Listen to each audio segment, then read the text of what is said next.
2024 সালে নিট পরীক্ষায় অসঙ্গতির অভিযোগ আগেই ছিল। সেই অভিযোগ এবার কার্যত মেনে নিল সুপ্রিম কোর্ট। এমন বিষয় কিন্তু উঠে আসছে, কারণ ইতিমধ্যেই গ্রেস মার্কস পাওয়া বেশ কয়েকজন পরীক্ষার্থীকে নতুন করে পরীক্ষা দিতে হবে ইঙ্গিত সুপ্রিম কোর্টের। 2024 সালের নিট পরীক্ষায় অসঙ্গতির অভিযোগ আগেই ছিল, এবার সেই অসঙ্গতি কি এক প্রকার মেনে নিল কেন্দ্র।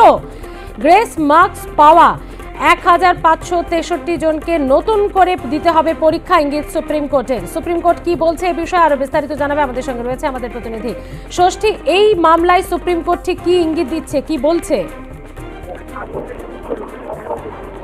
দেখো, প্রথমেই যেটা জানিয়ে রাখবো যে 2024 সালে যে মেডিকেলে প্রবেশিকা যে পরীক্ষায়, সেই পরীক্ষায় যে বড় সড় যে দুর্নীতি হয়েছিল তার একটা প্রাথমিক ইঙ্গিত কিন্তু আজকে দেখলাম যে কেন্দ্রীয় যে সলিসিটর জেনারেল আদালতে যে তাদের অবস্থান স্পষ্ট করেছে, তাতে কিন্তু এই ইঙ্গিত রয়েছে যে 2024-এর এই নিট পরীক্ষায় কিন্তু অসঙ্গতি ছিল।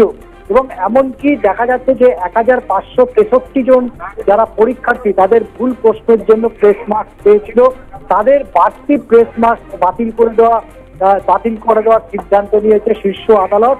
এবং শুধু তাই নয়, তারা যদি প্রয়োজন মনে করে, অর্থাৎ এই 1563 জন তারা যদি নতুন করে পরীক্ষায় বসতে চায়, তাহলে তারা অবশ্যই পরীক্ষায় বসতে পারবে।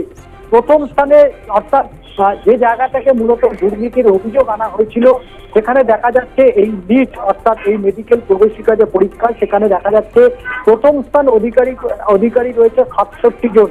এরপর থেকে এই প্রবেশিকা পরীক্ষা নিয়ে একাধিক অভিযোগ উঠেছিল, প্রশ্ন উঠেছিল, পরীক্ষায় প্রশ্নপত্র ফাঁসেরও অভিযোগের পাশাপাশি অনেকে শেষ মার্কস দেওয়ারও অভিযোগ চলে।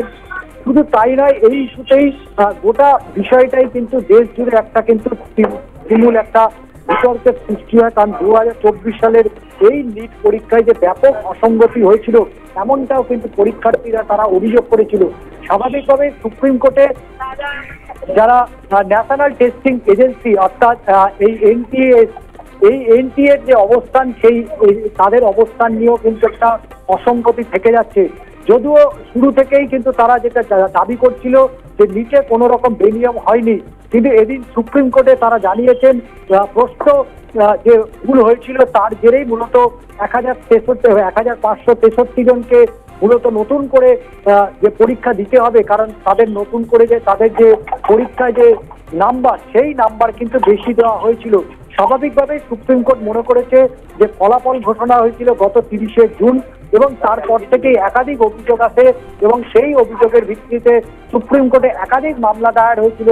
সেই মামলাতে কিন্তু একদিকে যখন স্থগিতাদেশ দেয়নি, অর্থাৎ নিচের যে ফলাফল প্রকাশিত হয়েছে সেই ফলাফলের স্থগিতাদেশ না দিলেও 1563 জন যাদের মূলত বেশি করে প্রেস মার্কস দেওয়া হয়েছিল, তাদেরকে কিন্তু নতুন করে পরীক্ষা দিতে হবে। এবং সেই পরীক্ষায় পদ্ধতিতে তারা যদি উত্তীর্ণ হয়, তাহলে অবশ্যই তারা নিচের সুযোগ পাবেন। ধন্যবাদ।